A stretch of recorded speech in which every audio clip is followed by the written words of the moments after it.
Hello, everybody, and welcome to the Steelers Sanctuary podcast. I'm your host, Dave Ribeiro from SteelersSanctuary.com. And today we have Bob Quinn and Zach Franciscus from the Steel Rings podcast joining us, along with my regular co-host, David Cora. What's going on, guys? We're having fun. A week away from Steeler football, not even. Yeah. Yes. Less than a week to go, a couple days from the opening game. So something to be very excited about. We got some big news today, a couple hours before the podcast. Cam Heyward signed a 3-year, $45 million deal. What was it? 19 million in new money, 16 million in new money. 29 million in 29 in new money. I'm sorry, and 16 guaranteed. My fault. There it is. Yep. I'll get it out eventually. My only question with this, guys, is what took so long? This doesn't seem like a complicated deal. Did Cam back down finally after all this time? Go ahead. Oh, I know Bob is. I was going to throw it to Bob. I know Bob knows exactly why it took so long. Well, I don't know exactly, but I have my conspiracy theory opinion about it. I think he took a real long look at just how good Keanu Benton is. Cam Heyward is not the best Steelers defensive lineman. Been saying it for a while. Keanu Benton is. I think Cam is probably the second best, but now we look at a real rotation with Ogunjobi and Cam rotating. Keanu Benton is the guy who needs to be on the field as much as possible. Marvin Leal has played really well in the preseason, and Montravius Adams more of a depth piece. But I think he looked at this and said, "Hey, they're getting younger and better. It's not going to be very long before, if I'm going to stay here, I'm not going to be the deep rotational piece here." You can't help but think maybe his agent sent out some feelers, and they all said, "Yeah, take the 15 million a year from the Steelers."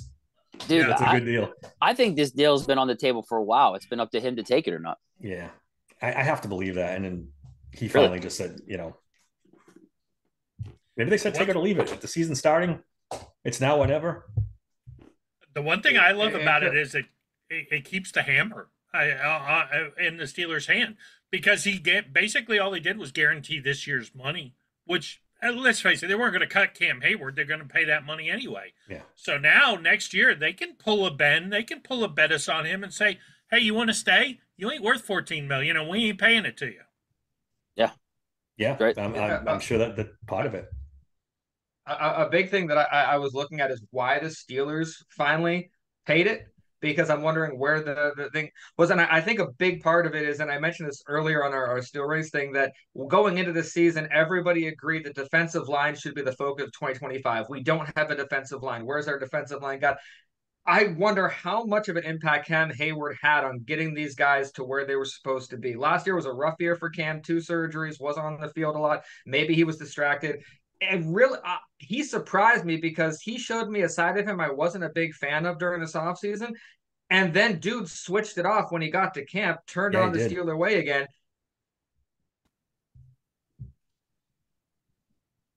I think we lost Is he there? I don't know what happened. He's frozen. Well, you're back. There you go. I'm back. You froze on us for a minute. I like what you're saying, discount. Though. Yes. Yep. Yeah. So you can't discount what Cam Heyward did for this line, because we're talking positively about DeMarvin Leal. Who said we were going to do that? Yeah. So, and he didn't do that on his own, and we've proven we don't have a coaching staff that can progress players well. So it has to be Cam.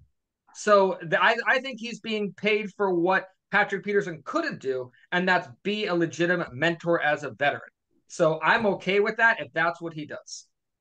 Yeah, and to be fair, I was killing him earlier in the season when he was doing his little hold-in thing for mandatory mini camp and stuff like that, and he just showed up to work when camp started, and you didn't hear a peep about this contract. Yeah, we crushed him on here. We did. Like, we were pissed, and all of a sudden, he, like Zach said, he just flipped a switch. It was like, what the hell? Oh, okay, we're back to usual Cam. It was like, all right, weird, but okay. Yeah, when he said that Cleveland thing, I was willing to drive him there. Yeah, that got everybody going. I think the blowback of that kind of snapped him back into reality. That might have been it. Like, somebody had been like, "Bro, you don't go there. What are you doing?" How long you been here? You don't bring up the Browns in any way, shape, or form. and we didn't overpay him. I think he's like paid 20th on like Yeah, on the list of defensive linemen, and that seems right. That yeah, I'm okay with being paid 20th for a defensive lineman. So yeah. I mean, he was due. I think he was due the 16, and we guaranteed the 16. So he pretty yeah, much just said, "We're going to pay you what we would have paid you. Here's some more." Really good contract overall, considering the ugliness it took to get here. yeah. That's why I question, and it had to be that he was angling for a lot more, and then somewhere along the line, reality hit that he wasn't going to get it. So it's a good deal for the Steelers for sure. It's I've been questioning if Omar has been awake or asleep this last few months. Well, he had a home run with this contract for sure. They didn't give in to. They could have easily given in to Cam Hayward with all the history and he's the leader and this and that. They could have fallen for that and overpaid him, and they didn't. So that's a good thing for sure. What else do we have? Albert Breer reported that some people in the Steelers organization want to see Justin Fields as starting quarterback. What do we think about that? And who could it possibly be? I mean, if it ain't Mike Tomlin, it doesn't matter. I'm going to go out on a limb and say it's Justin Fields. Yeah, number one, Albert Breer, I appreciate you're a journalist, but unnecessary, dude. We got through it. We Russell Wilson's the starter. We don't need that gasoline poured on the fire.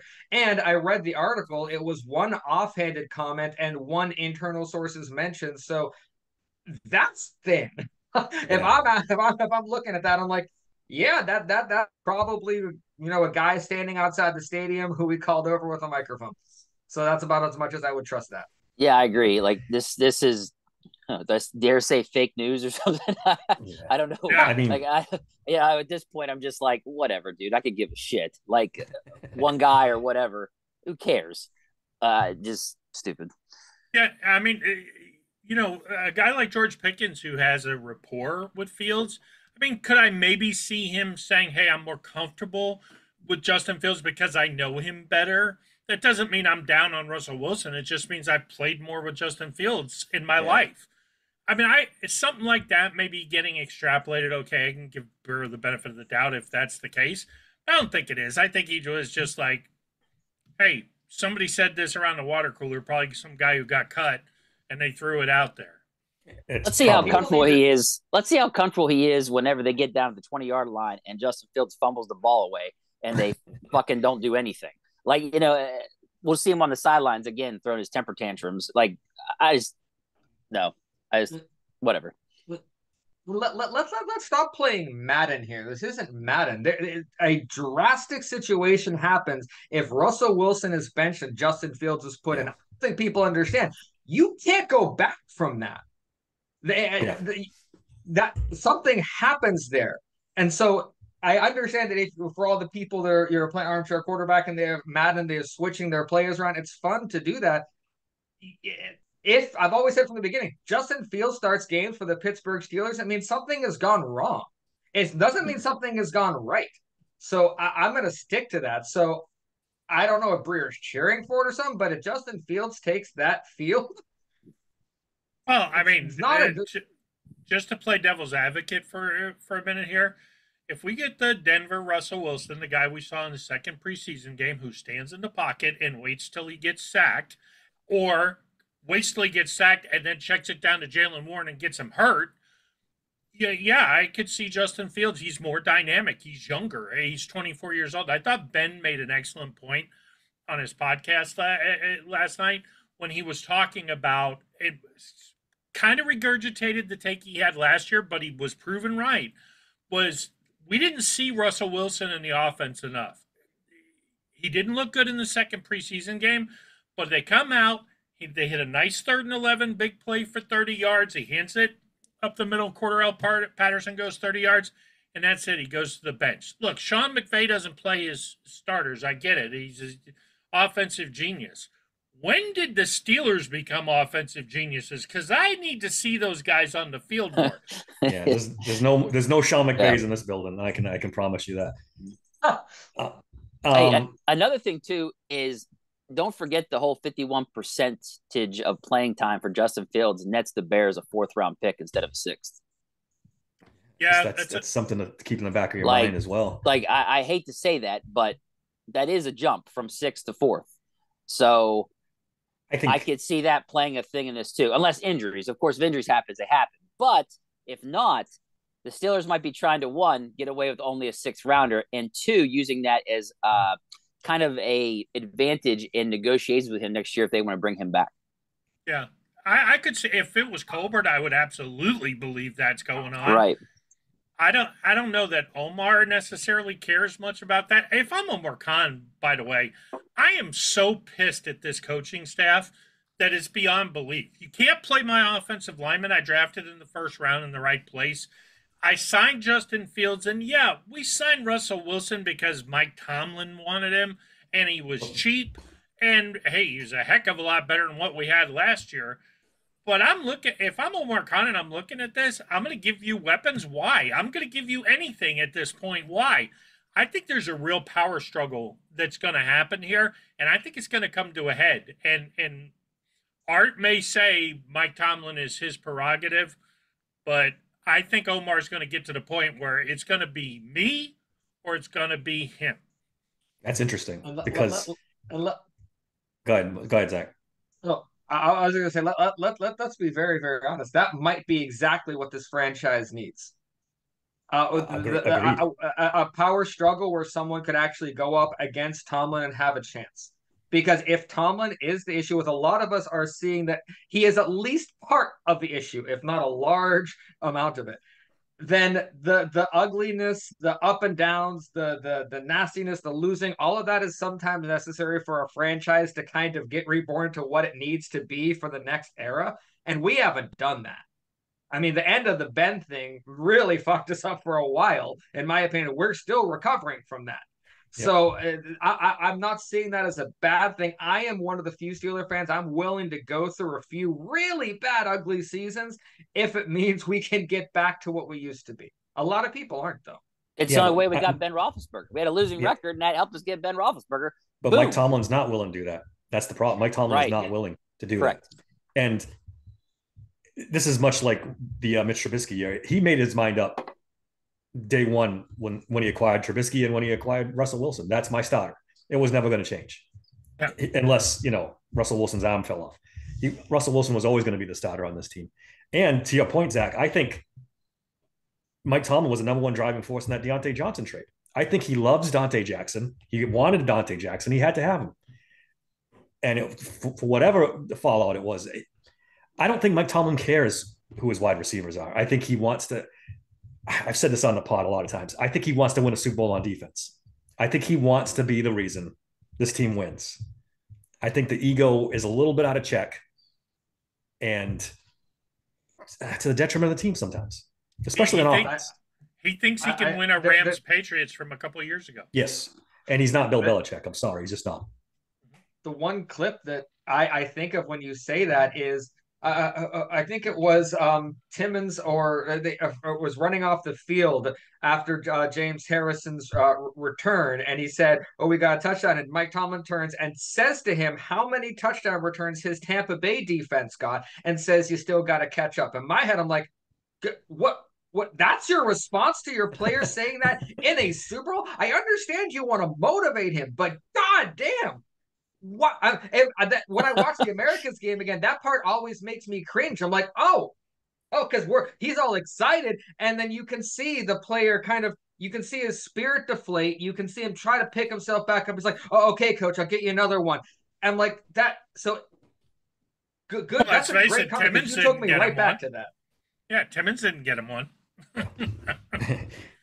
I don't think Timmons had the wheels to do that. Well, we didn't think James Harrison did either, to be honest. Yeah. I was going to say, I never thought he could do that. Yeah, he basically did run out of gas towards the 3 or 4 yard line. James Harrison didn't think he could do that. Yeah, exactly.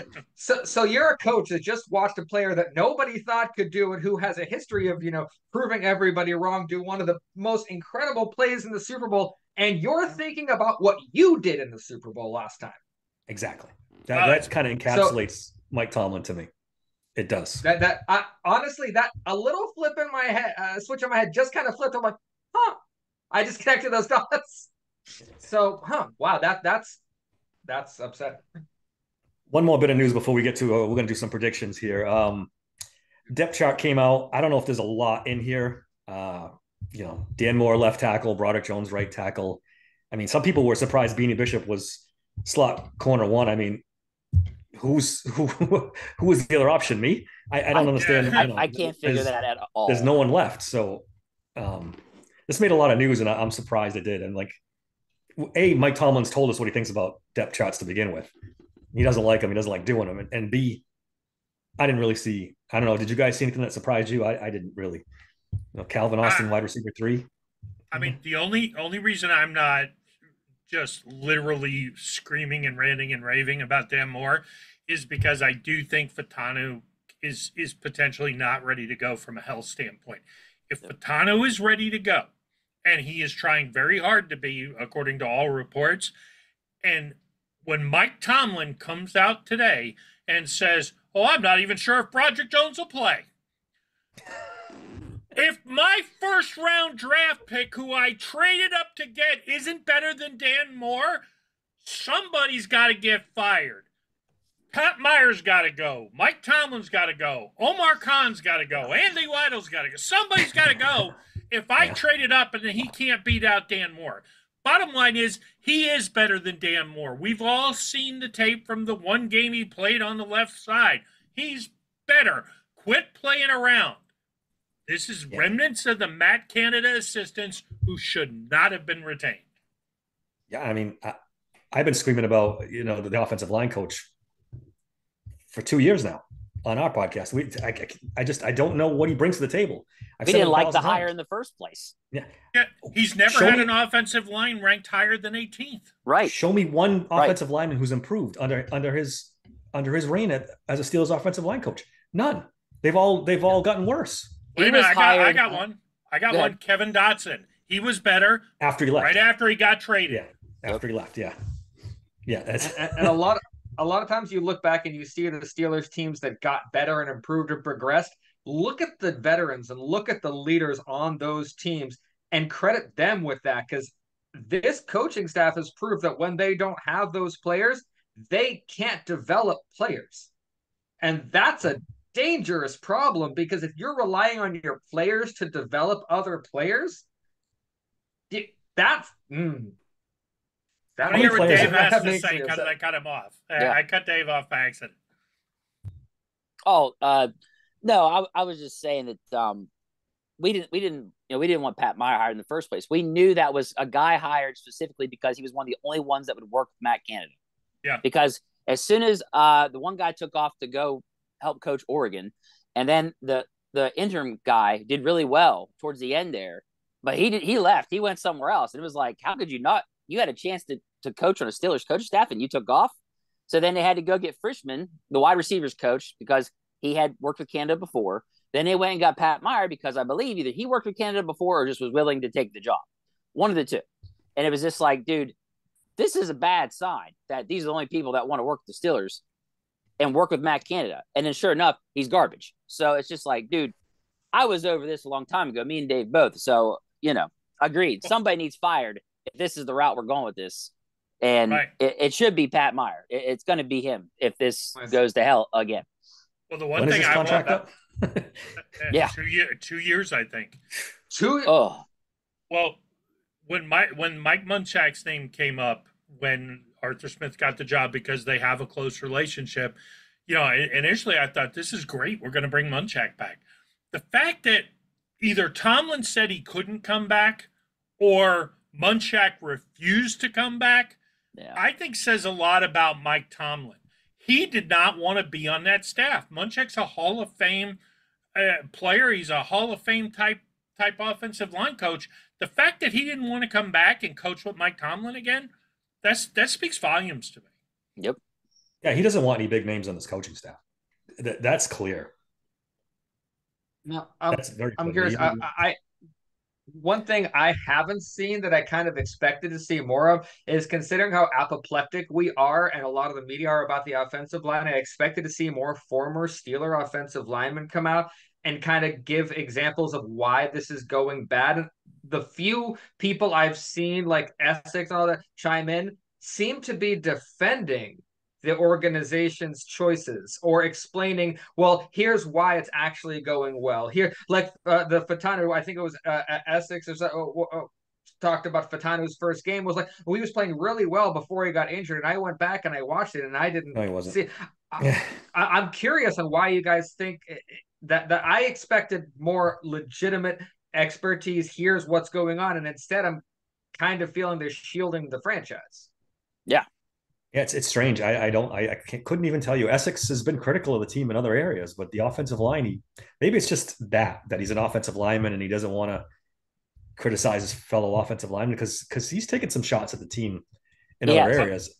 I remember when they drafted Broderick, Trey and I were on the Strikers podcast for Steeler Nation, and we talked about this back and forth. I love Broderick Jones. I said from the beginning, and Trey talked about he really thought he would struggle with speed rushers because of the depth. When the further he got back before he engaged, the worse his blocking was. And I think we saw a little bit of that in that second game, although I am still furious about the fact that they came out, Fatano healthy, Broderick healthy, Dan Moore healthy. First practice, they put Broderick on the right side and played Dan Moore. That was ridiculous. And that is when Broderick hurt his elbow. And that's a big deal. He's struggling on the right side with his punch because if he was on the left side, he'd be punching with his left hand, which is healthy. So just you would think just from a coaching standpoint, you would be like, well, his right elbow's hurt, so he can't punch. Maybe we better not play him at right tackle. Let's play him over at left. Yeah, true. This goes to my point. I made with Dave in our last podcast. Dan Moore was always going to be the starting left tackle this year. You can't tell me a different. Mike Tomlin wants Dan Moore for whatever reason. We've theorized he has pictures of Mike Tomlin or something's going on here. So, and if that's the case, if your head coach is adamant that Dan Moore is going to be his left tackle and you have a first round pick playing right tackle, why don't we go receiver in round one? Why are we taking another tackle if everyone's healthy, you can't tell me Troy Fatano was ever going to see the field in 2020. It wasn't going to happen. So I'm all for drafting offensive linemen. I think it's the way to go. I believe in the building from inside out. But if you're not going to use the player, I mean, if it were me, I would have them both at tackle. I'd be playing Mason McCormick at right guard. I mean, I like James Daniels. I think he is, and I mean this in the nicest possible way because I don't think he's a bad player. I think he's our worst starting offensive lineman if everybody's healthy. And that's a pretty good offensive line. But if you're going to play all these guys out of position, I say screw it. Put all the young guys out there and let's just see. And if we struggle the first half of the year, we struggle. Bottom line is I'm sure we'll talk about this later in predictions. If we don't get off to a hugely fast start, as far as I'm concerned, throw Kyle Allen in there. Let's go 3-14. Maybe we can get Quinn Ewers.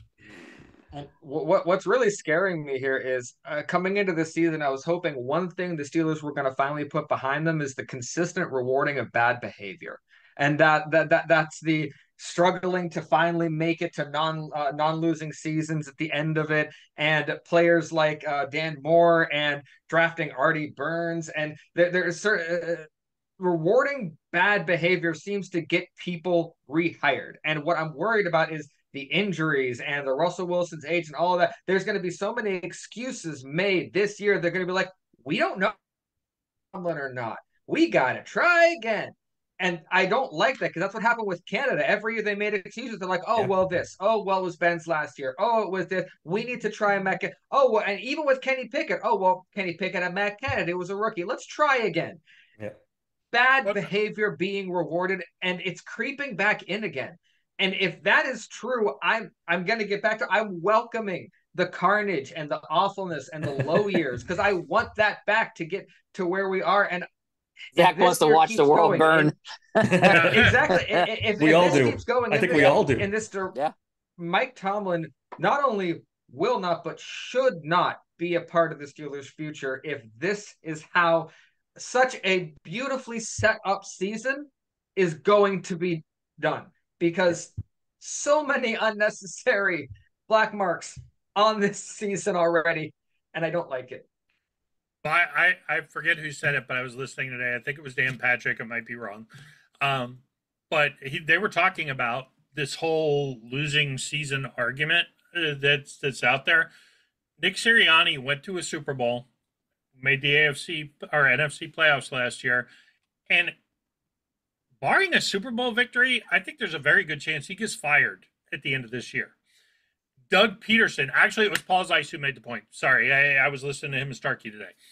Paul Zeiss made the point. Doug Peterson went 9-8 and 9-8. Jaguars came back from 28 points down against the Chargers to win a playoff game. And he thinks Doug Peterson is the first guy to get fired. So why is it that the Steelers fan base and the national media is perfectly okay with putting a guy like Peterson on the hot seat, Sirianni on the hot seat, with winning seasons, but God forbid with the longest playoff drought this south of Ray Lewis to not get fired? He can't go because who would the Steelers get to replace him?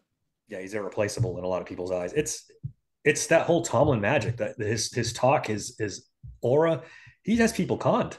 He has people conned that he's this superstar coach. And don't get me wrong, he's a good coach, but he's not untouchable like a lot of people feel he is. No. I'm sorry, he's not. He's a great I'm hoping that one thing that kind of broke the window on that a little bit, or at least cracked it, is the fact that Ayuk didn't come here. The biggest thing everyone's saying is Ayuk's going to choose Tomlin. It's not the Steelers. Ayuk's going to choose Tomlin. Yeah. He didn't. So whatever magic Tomlin has, it wasn't enough. I'm hoping that's dented. I still think that's a negotiating ploy. Same here.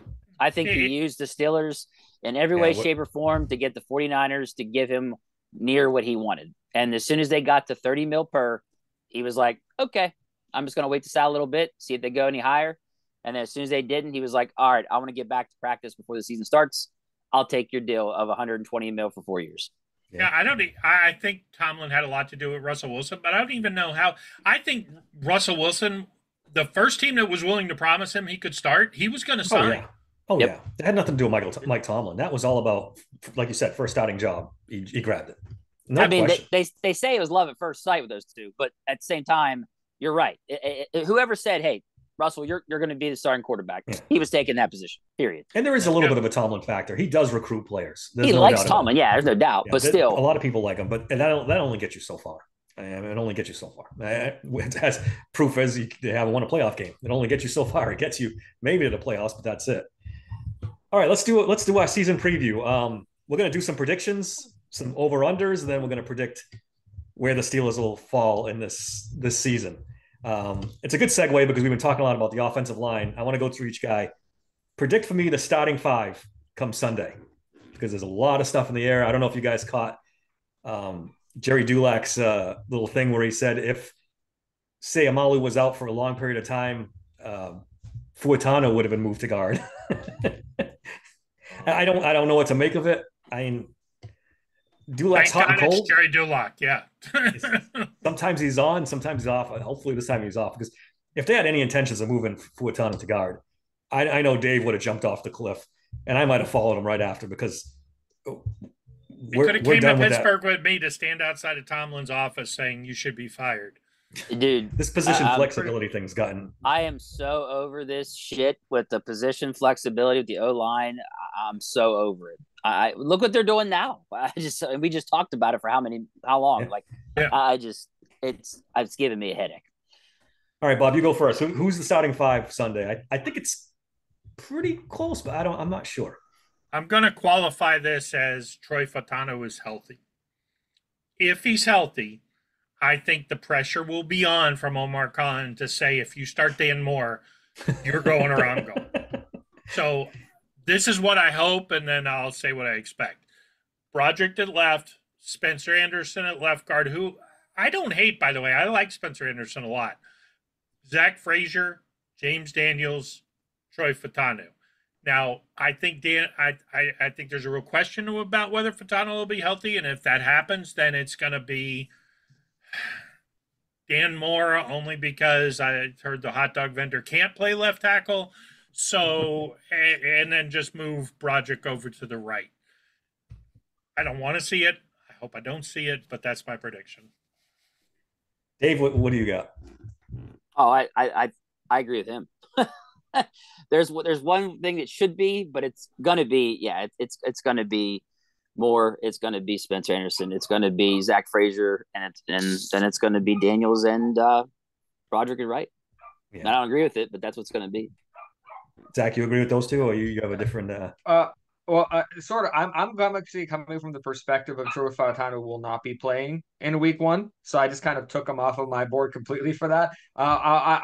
The interior of the line is going to be Spencer Anderson, Zach Frazier, James Daniels. But I want it to be Broderick Jones on the left, Dan Moore on the right. What will happen is Dan Moore on the right, Broderick Jones on the left. Dan Moore on the left, Broderick Jones on the right.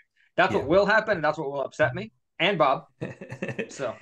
Yeah, I don't think there's anywhere in the world it's not Broderick Jones on the right and Dan Moore on the left. I don't think Fautano's had enough practice time, play time. You know, conservative Mike Tomlin is.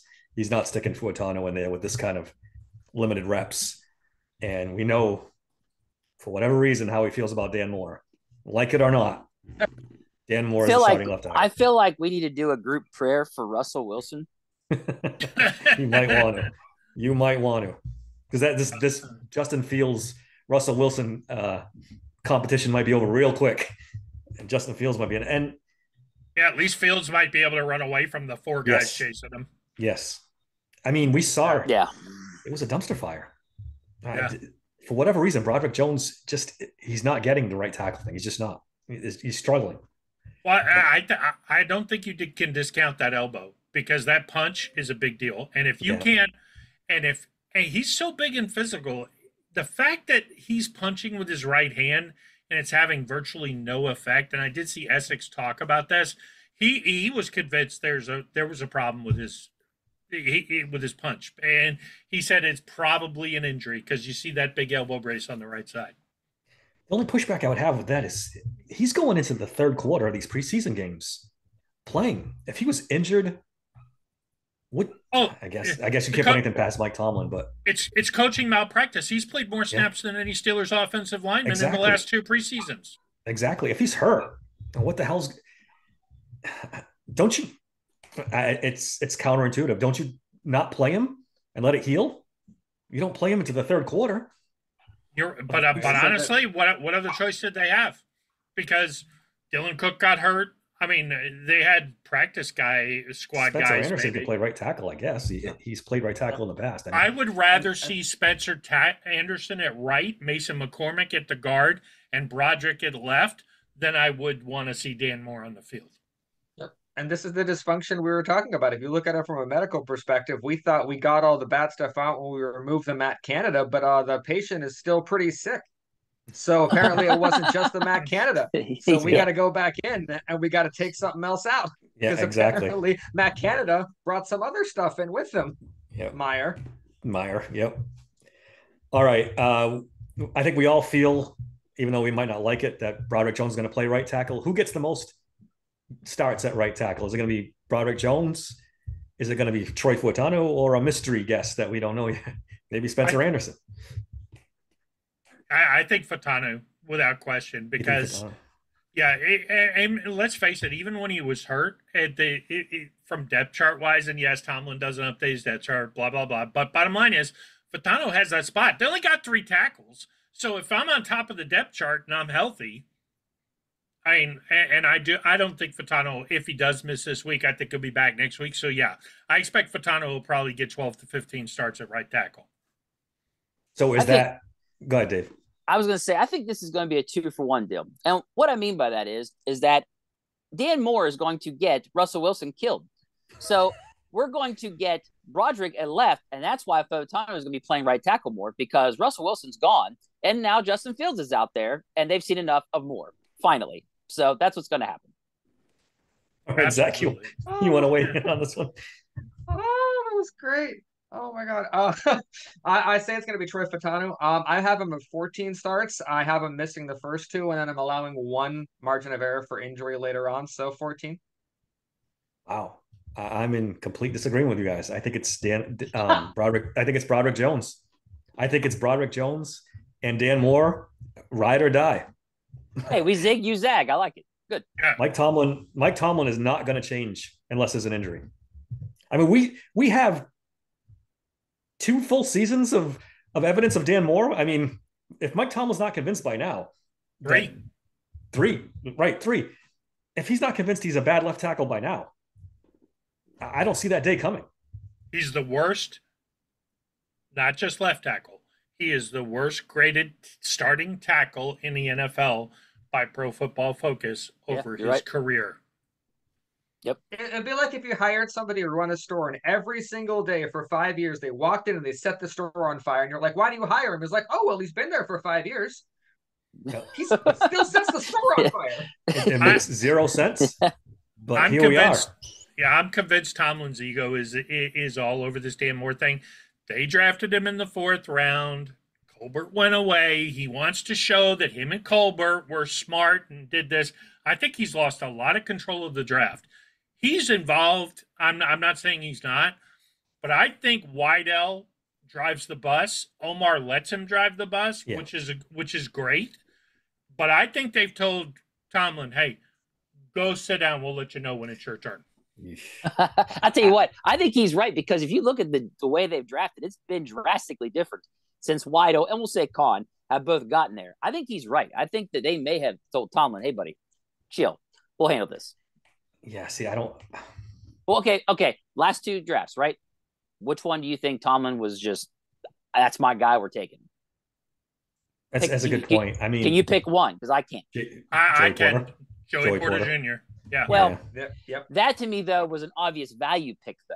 Nobody had him drop into 32. Yeah, he was. That's he my was thing the clear. there. To me, it was like you'd be an idiot not to take him at 32. That's the way I looked at it.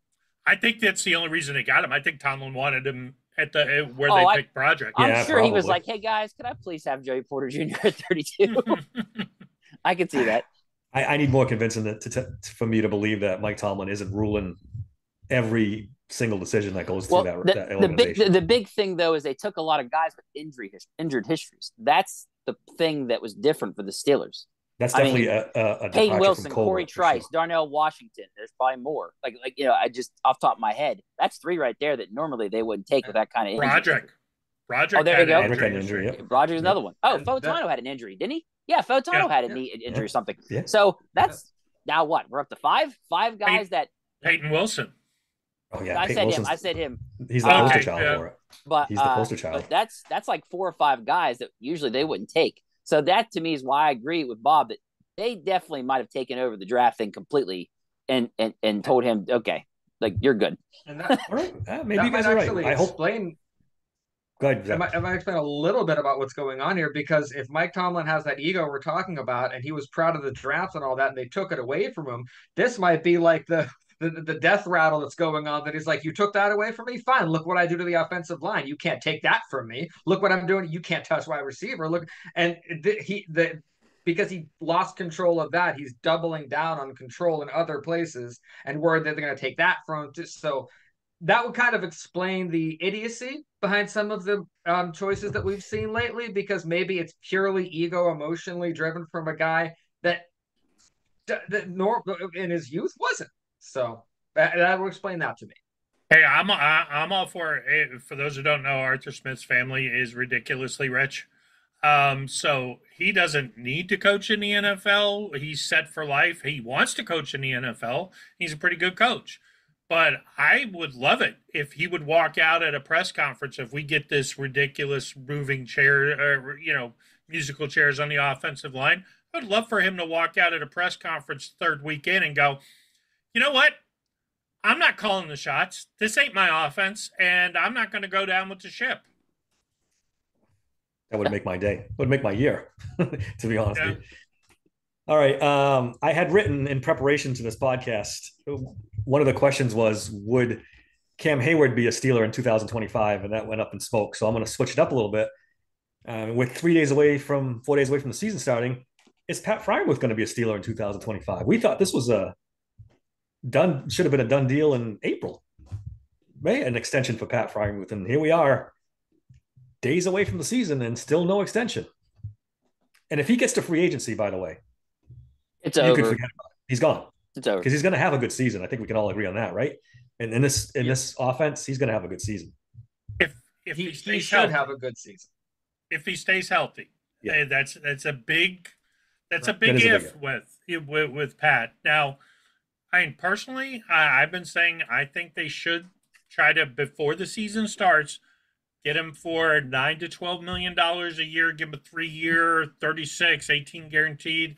And is it top of the market contract for a tight end? No, but Pat hasn't earned a top of the market contract. He's gonna get one because teams are so desperate for a guy who's a receiving tight end. In another offense, he's probably going to thrive. If you put him in a Kelsey role where he's really not expected to block, do I think he could? When San Francisco was talking about wanting him, he's not George Kittle. George Kittle is a great blocker.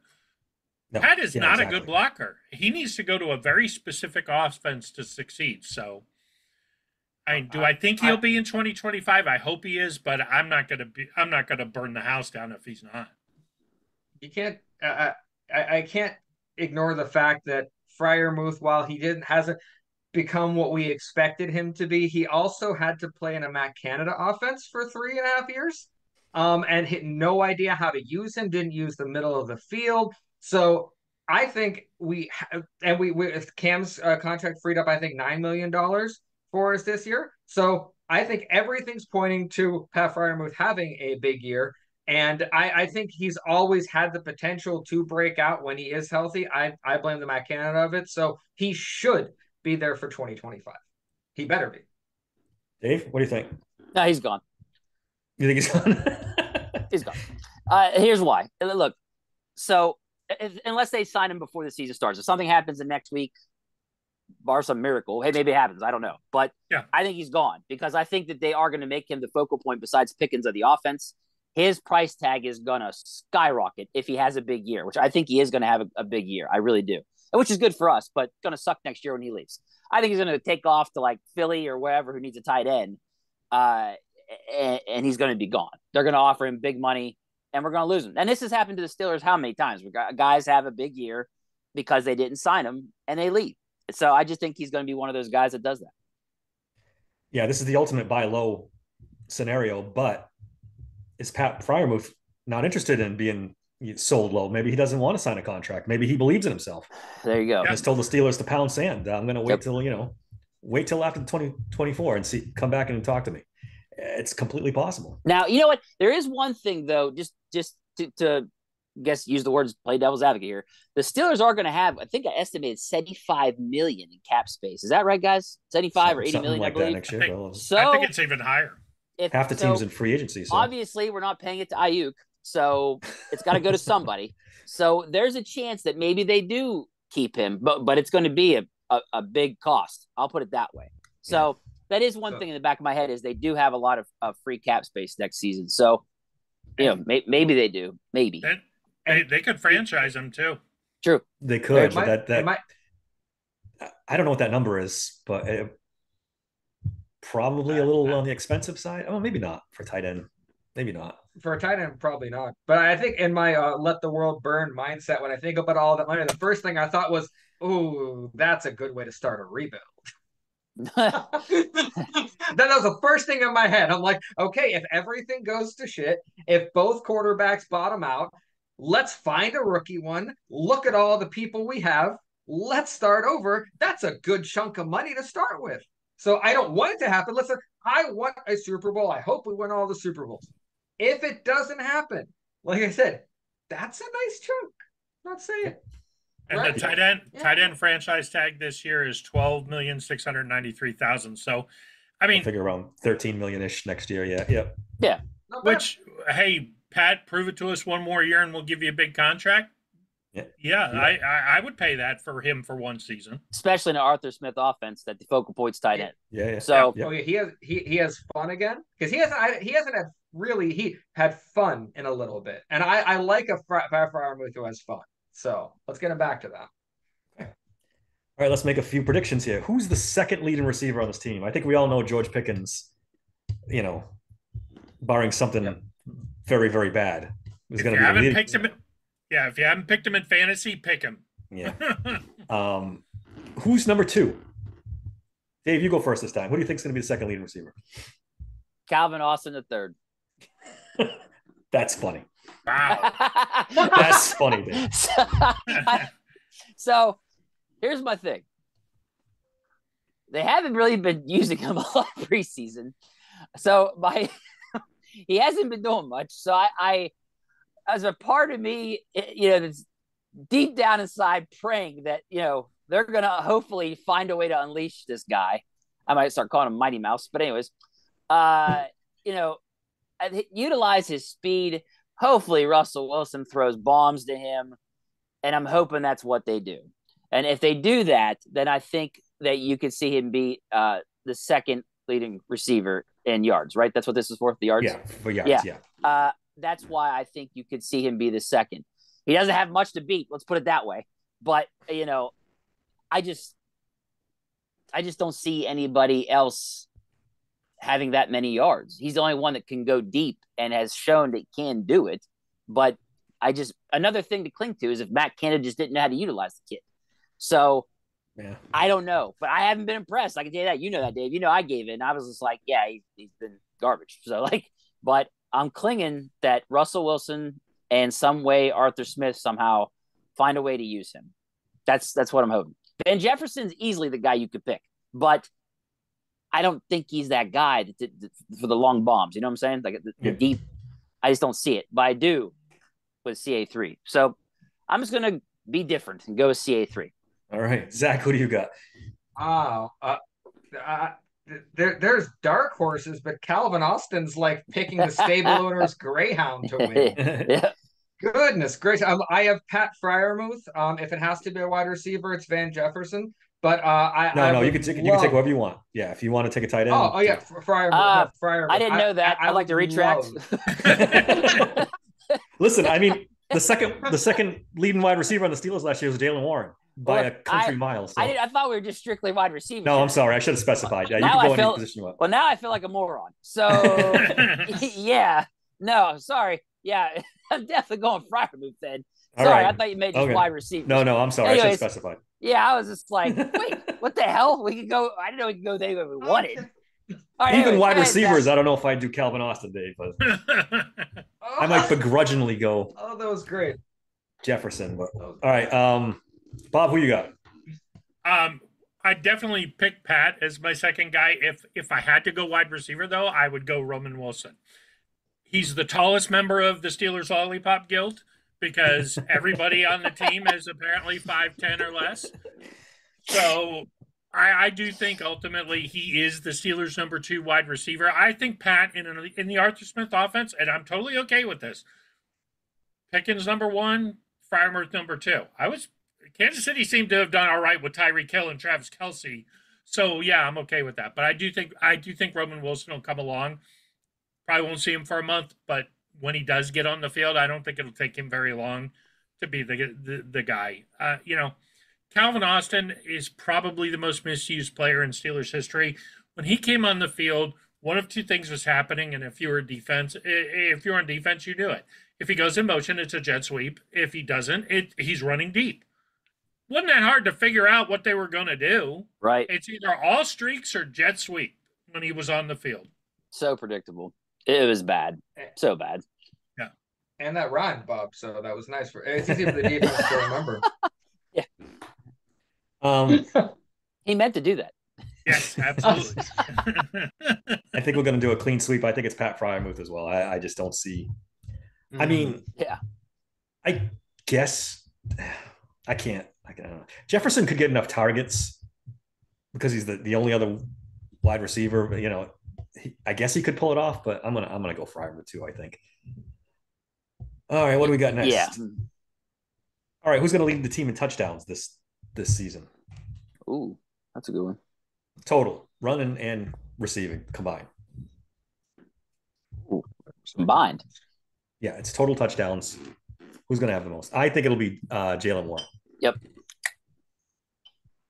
I think it's George Pickens. I think he gets 10 to 12 touchdowns, and he ekes it out over Jalen.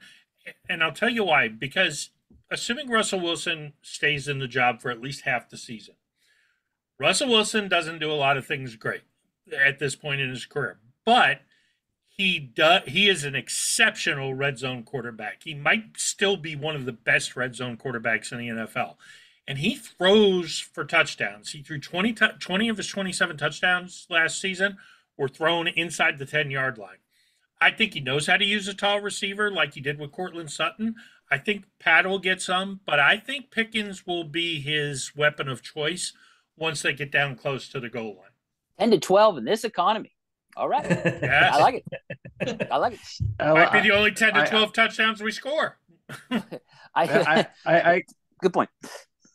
Yeah, no, I got Jalen as well. That mix of what he can bring in speed to the running game, and we should use him a lot in the passing game. So I like Jalen to be that do it all touchdown leader at the end. Yeah, and Russell Wilson has a tendency to check down a little bit, so you might see some of that even in the red zone, and get some more touchdowns out of that. To Bob's point, if he's right that George Pickens has 10 to 12 touchdowns this season, we're having a really good season. Yeah. Like, that means a lot of good things are happening. Just to put it out there. Like, if he gets to that, that's really good, because then that means the ball is probably being spread around to a couple other ones, and they're putting up points. So, yeah, I really hope you're right. Yeah. All right. I'm being optimistic. That's good, because we're not usually optimistic. I've tried, Bob. That's a good change. I've really tried, and it's really hard. And yeah, I'm right there with you. And then Zach's laughing because if you follow our podcast, you know I am not the optimistic one. Hey, look at all of us with our powers combined. Right? Exactly. Creating this optimistic monster. We are Captain Planet. Yes. Don't worry. As we go through this list, it'll get less and less optimistic. I can almost guarantee you. What do I got next? Who has the most total yards on offense? Last year it was Najee Harris with 1,205 combined rushing and receiving. I had Jaylen Warren again, and I actually specified I think he's going to have 1,460 total yards. Holy shit! Look at you. No, 1,050 rushing yards and 410 receiving. I just went back and looked at how often Arthur Smith used those running backs, what Jalen can do, and what I would expect from the offense. And both of those are reasonable if we're having a successful season. So I think 1,460 for Warren. Total. Dave, what do you got? I'm gonna go Najee. He did it last year. Yeah. So I mean, he's gonna have. Here's the thing. He looks like he's lost weight. He has an extra burst to him. It seemed like what little we did see of him. It's a contract year. I think he's gonna be looking to go off, and they're gonna key in on that running game. It's gonna be extremely important. So. Yeah, and I think at the end it's going to be either Jalen or Najee. He's going to. I mean, that's just it's one or the other. So I just, I think Najee's really looking. He's going to look to have a big year, so he can take off to California to go play for one of them teams. Bob, you sticking with? We're gonna feel. I'm gonna go with Najee. I agree with Dave, because here's the thing: if Jalen was starting healthy, and I thought it was going to really be 51-49 as far as the split. I'm not convinced of that. I think Najee is going to get a chance to go 60-40 here on the runs, and that's what's gonna propel it. I think Jalen will be a great weapon. I think there's a good chance they're both within 100 yards of each other by the end of the season, as far as total yards go. I think Arthur Smith will kind of divide the running back up. He's not going to do 300 carries. For one guy. So I could see 150, 160 for both around that. Jalen's a little bit better receiver, but Najee's got the Steelers rookie receiving record. He caught 74 passes with Ben. I think it's going to be very close, but I'm going to give just barely Najee over Jalen. I'm going to go with George Pickens. He had 1,100 yards with Kenny Pickett, Mason Rudolph, and Mitch Trubisky. So it can only get better. I think he's in for a 1,100 yard season, and that should be good enough. I think Najee and Jalen kind of eat each other's yards with a rotation. I think it's going to be again. If George Pickens puts up that many yards, we're having a really good year. Dave, we're going to see the deep ball for the first time in I don't know how long. And I'm sorry, what is that specifically? and I It's mean, that thing Mason Rudolph threw at the end of the year. yeah, Oh, he showed us a little bit of that at the end of the season, right? Right. Yeah, okay. Then Kenny Pickett refused to do. Yes. Yeah, so I think we're in for a big George Pickens year. Well, in fairness, And 8 yards was a deep pass for Kenny Pickett. Yeah. And don't discount the awesome ripple effect that could happen if Bob is correct, and not only do Jalen and Najee ball out, but they're like within 100 yards of each other. Because if we're being optimistic, what I like to happen, if both of them really do well, we win one playoff game, maybe another one, or actually have some success. Najee decides I'm better as a tandem with success, even if I take a little less. Both of them stay. You have a young offensive line that works. All the pressure is off that you have to keep one of those two quarterbacks. You start with a young one and rebuild. Here we come. He has said he likes it that they get Warren involved a lot. He did make those comments. Yep. So I like the dual threat. I think it will make both of them have a longer career, and the Steelers will be better with both of them. So, Bob, I'm hoping what you said is true. Yeah, I mean, I'm not the biggest Najee Harris fan in the world. I was not a fan of it when they drafted him, but I've kind of come around on. I like this duo. I really do. I think it's a great weapon for them to have such a good, And duo of running backs. And you're right, it'll keep them both healthy in theory. With less carries. You talked about Pickens having that many yards, with all that. Najee's the only running back in the NFL with more than 1,000 yards in 3 consecutive seasons, considering what he had to work with too. So he might not be everything we want him to be, but he's one of the more consistent running backs in the NFL, especially with what we've had to work with. So, all right, here's one for you guys. Who has more rushing yards this year, Justin Fields or Cordarrelle Patterson? This was a tough one. It really was. I mean, I kept looking at it going, if Fields plays 4 games, it's Fields. If he plays less than 4 games, then maybe Cordarrelle, because Cordarrelle, he's sneaky, but I don't know how many carries he'll get. Let's say it's like last year in Atlanta, where he gets 50 carries and he 180, 200 yards. If Fields doesn't play, that could be enough. But I don't think it takes more than 4 games for Justin Fields to get over 200 yards. Dave, what do you think? Yeah, I gotta admit something. When I first saw Cordarrelle Patterson in the preseason, I thought he looked like he gained a little weight. So I was kind of like, uh-oh. I was like, this guy, we're gonna get Jerome Bettis out there or something. But then, man, when he took off and took it to the house in that 3rd game, I was like, oh, okay, all right, we're all right here. But as far as which one out of those two, for now, I'm going to go Cordarrelle Patterson. For now. The only reason why is because we know Russell Wilson's the guy. We know how Tomlin is. He's stubborn. We know that even if Russell Wilson struggles a little bit, he's going to wait probably till it's too late to actually bring in Fields. So that's the only reason why I'll go Cordarrelle Patterson over Fields at this point.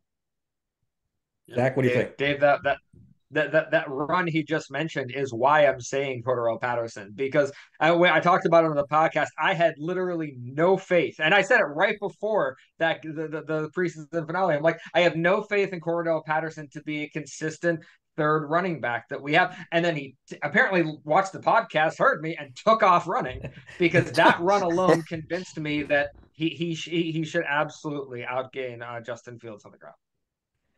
See, I hate to keep going against all you guys, but I'm going to go Justin Fields. I think even just in his packages alone, if they stay true to their word and have a bunch of packages for him, he's dynamic, guys. He's gonna light it up. Yeah. If they give him one or 2 or 3 snaps a game out of to run the ball, do a wildcat or something like that, he's going to put up some numbers. And I don't know. If everything stays healthy, I don't think Cordarrelle Patterson sees many carries this season at all. And you're right, Dave, Bob. If he starts 2 games, 3 games, Justin Fields, it's over. Yeah. Oh, absolutely. If he gets that many games in, he's gonna have a lot of yards running. So, all right, let's do some defensive ones. Who has the most interceptions on this team? Last year they had a lot, but it was really split up: 2, 2, 2, 1, 1, 1. It's Minkah this year, and for only one reason, I went back and forth, and I remembered one thing: Minkah can get back to playing Minkah ball. And he started talking about himself in the third person again. Minkah likes Minkah. I'm like, we got when that happens, something special. So Minkah is not going to be uncomfortable. He's not going to be misused like he was last year. And that's not really a smack. We had to use him the way we did, but he's going to have more fun this year. And right. He doesn't have to be the third linebacker anymore. Yeah. Like, that's what it is. We traded for this guy and made him a glorified third linebacker. It's like, what the fuck are you guys doing? Like, fix the linebacker core and let this guy be a ball hawk. And now, it took him 4 fucking years, but now they decided to fix that. So here we are. He can be that guy again. So I agree. I go with Minkah too. Bob, we're making a clean sweep. Yeah, I'm gonna make it a clean sweep for Minkah. Although I will say this: if Peyton Wilson plays the dime as the dime coverage guy, there's a chance he could, because he's very good in pass coverage. And for those who don't know, he's faster than almost all of our cornerbacks. He's faster than Joey Porter Jr. He's faster than Corey Trice. He's deceptively good. I don't know how much they'll play him with our defense is complicated.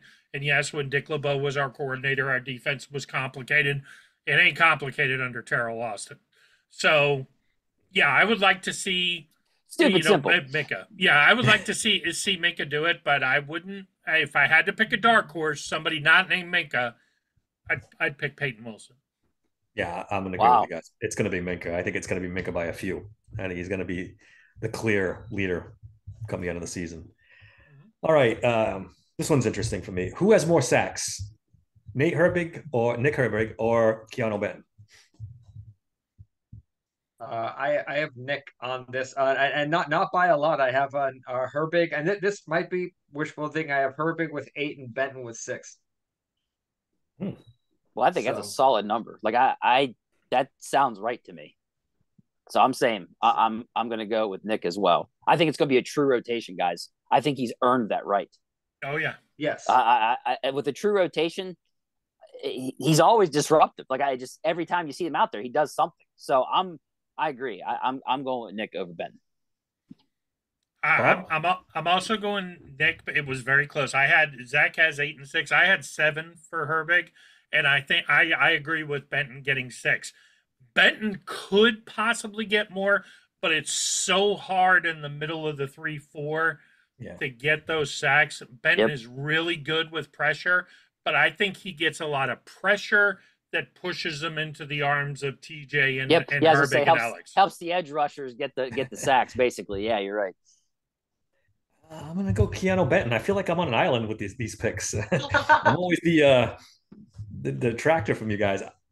You always got to be different from everybody. Yeah. What is with you? I'm not trying. Keanu Benton's gonna have a breakout year. Yeah.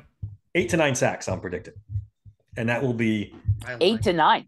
Yeah, I think a couple more than Herbig will get this season.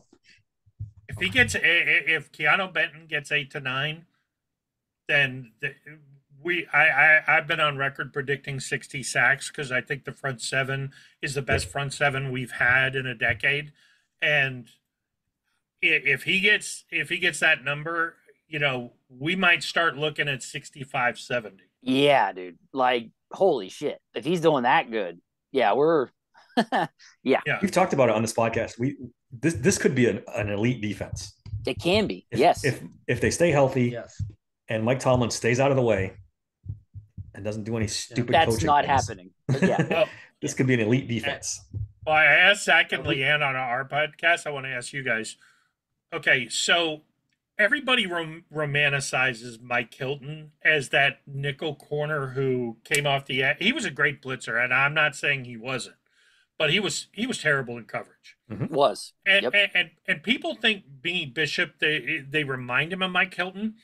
Okay, I'm gonna same name I just threw out, Peyton Wilson. You play him at the nickel corner and you blitz him. He is so fast and so big. What running back is gonna block that guy? I mean, that could be a devastating weapon that Terrell Austin could exploit. Yeah.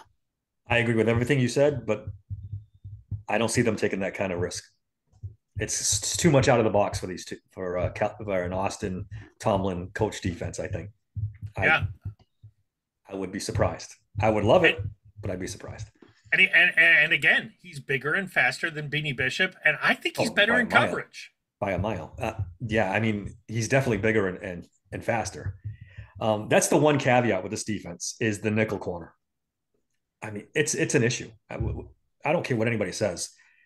I love the Beanie Bishop story. I hope it works out, but you're putting a lot of eggs in an undrafted free agent's basket to be the guy. It's so strange. It's so strange. The whole thing's strange. They never put this much in a rookie. I mean, usually they don't, unless they're just desperate and have their choice. They won't stop Broderick Jones.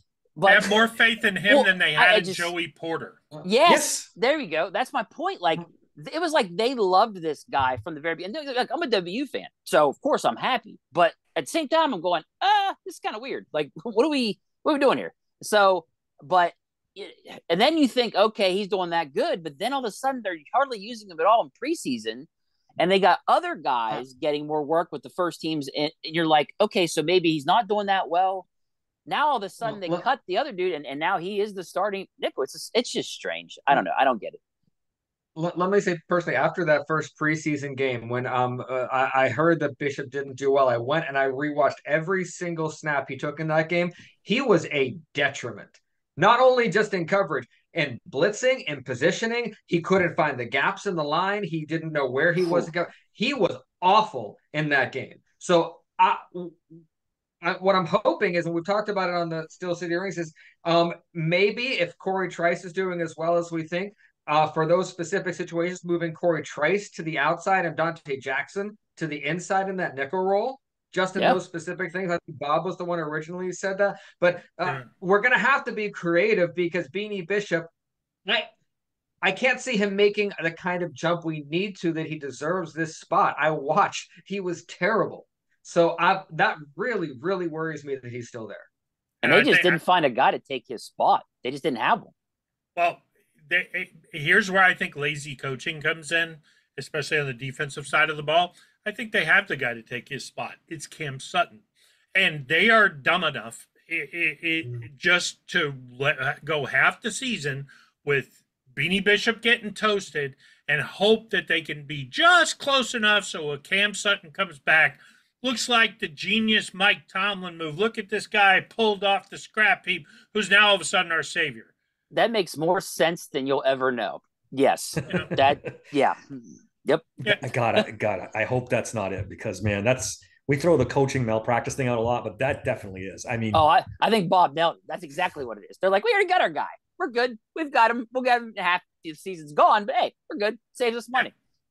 How is it that we see things, and I get it, we're not football coaches, but we see these things like the Dan Moore being the worst left tackle in football and not having a slot corner like at all. How do we get to this point? The season starts on Sunday. You didn't not only don't have a slot corner, you didn't add one. Yeah. You can say Cam Sutton, but you knew he was going to be suspended when you signed him for minimum half the season. Some people were saying the whole season. So you knew you weren't going to have Cam Sutton available. How do we get to this point? Well, there was a guy in the draft that I was beating the drum for, and he's the starting cornerback now in Minnesota, and he was available in the 6th round. Dwight McGlothern from Arkansas is going to be a star in the NFL. He looks exactly like Mel Blount. He's big, he's fast, he's 6'3". And he was there. He was there in the 6th round when we took Logan Lee. I'm just beyond mystified why you would look at our group of corners and not take McGlothern in the 6th round. I know the rumor is they thought they had a deal in place for and why they took Mason McCormick because James Daniels was going to be part of that deal for Ayuk. I understand the reasoning, and they even drafted McCormick, I think, with the expectation that they're going to make the deal. It didn't. Well, when the 6th round rolls around, you look around and you go, you end up taking Ryan Watts, who's a nice special teams guy, but he's a safety in the NFL. He's not a nickel. And now he's hurt. Right. I think that McGlothern pick, how much our 6th round pick really haunts you? I mean, yes, everybody, Tom Brady, that haunts everybody. You know what? 31 other teams passed on him too. So, but I think that is going to be one where we look back in 2 or 3 years and go, wow, why didn't we pick the guy Yeah. who he's Mel Blount Jr.? Yeah, no, that What bothers me the most yeah. is there doesn't seem to be any plan. There's no plan for who's going to be slot corner. I mean, you couldn't really expect that Beanie Bishop was going to be the starter when you came out of the draft, right? I mean, and signed him as an undrafted free agent. Please don't tell me that's the plan. No, Bob's right. He's the place. Beanie Bishop's the placeholder until Sutton's back. I think he's right. And that can only come from someone who has become incredibly comfortable with having no accountability whatsoever. That's where this is coming from. Somebody who, well, I mean, what? It's a great point. What other team? I mean, don't worry. We all, in our hearts, love Mike Tomlin, all that kind of stuff. But when Bill Cowher left, it felt like it was time. He knew it was time. He didn't want to draft. How much longer before we don't talk about Mike Tomlin in a way where we love Mike Tomlin? We start talking about, well, Mike Tomlin set us back 12 years that we had to fix. Or it's getting to that point where no accountability. You cannot have that long of no accountability without it getting into your head. To him, what's going to happen? Yeah, I'm right there with you. Yeah, I mean, hashtag truth talk. Yeah. Yeah. All right, let's do some over-unders. I mean, yeah. The Steelers were the 28th ranked scoring offense in 2023. Under over 25th ranked scoring offense this year. What do you guys think? Over. I have them at 16th. 16th, huh? Yeah. Dave, what do you think? Over. I think they'll improve. I agree with Pete Prisco from CBS when he said that Russell Wilson is barely better than Kenny Pickett. So I think that gets us over. I don't see us in the teens. I see us in the low 20s. Yeah, that's where I'm at. I would say like 21, something like that, around that. Yeah. This time I'm going to go with the group with the one. I will say this. If there's an injury to one George Pickens this year, it's over. If you thought last year was bad. You don't talk about that. You don't talk about that. I'm trying to reverse jinx it so it won't happen, but you don't say that. Think about it though. What the hell happens if George Pickens gets hurt? Now it's Calvin Austin and Justin, and Jefferson. Not Justin Jefferson. I'm trying to block his name out. But Van Jefferson. That's abysmal. Then you look at. We see if Ben is willing to come back and punt. In the words of Mr. T, pain. Yeah, I was going to say you look at that roster and you say if you truly believe in your gut and soul that this is a roster capable of Super Bowl, you sell that farm to get a receiver. Yeah. And that's what I'm saying, because windows close quickly. So if you legitimately believe that, then all the Ayuk, trying to finagle stuff doesn't matter. Sell the farm, get that receiver in here, and win that Super Bowl. All right. My next under-over, Russell Wilson, under-over 20 touchdowns. Now, I know 20 touchdown passing sounds like an enormous, crazy number to us Steelers fans, but it's pretty average in the NFL. So do you think he goes over 20? I think he barely does. And this is predicated on him playing probably 12 games at least. If he gets to 12 games, I think he gets 20 touchdown passes. Yeah, I'll say over as well. I have him at 23, only because in the 3 seasons that Arthur Smith had Ryan Tannehill, he had at least 21 touchdown passes in all 3. So in that kind of an offense, that's right around the average we're looking for. So I give Jaylen Warren an extra 2, so 23. Dave, what do you think? Yeah, over. I barely. Same thing. Barely, but over. Guys, I'm going to go under. I think there's a very I'm not doing it on purpose, I swear. If he goes under, they're not going over. I think there's a real world where he gets hurt or benched and Justin Fields finishes the season. I don't know he gets to 20. Well, that's a good point. Yeah, if he doesn't get at least 12 games, I would say under, but I think he'll get 12. Yeah.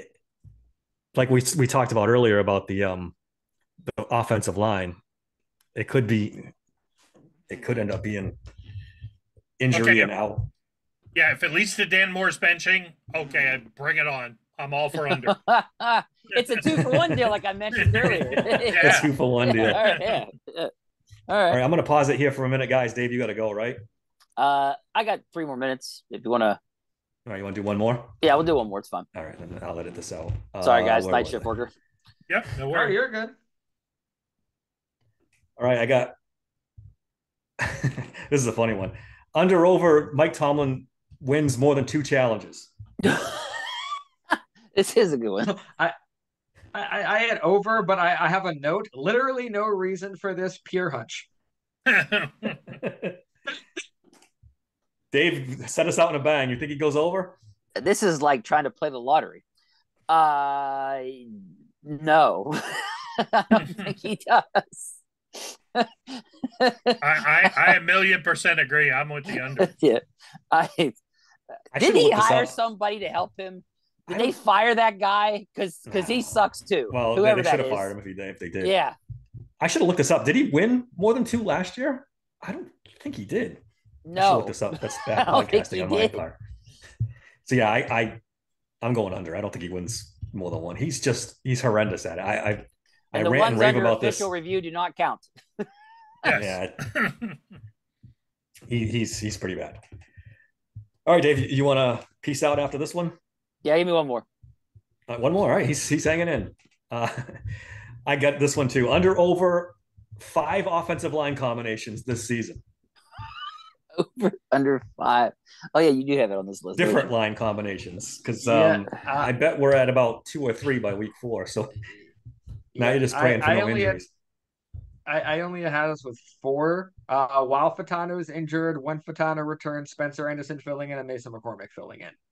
Those are the 4 that I see. I'm hoping Broderick isn't hurt enough for me to throw his name in there, but yeah. So 4. We've gotten lucky with injuries. There haven't been that many injuries during the season. There's O-line. So guess what? It's going to be this season. So I'm going to go over. I hate to say that, but I'm going over. I'm going to go under.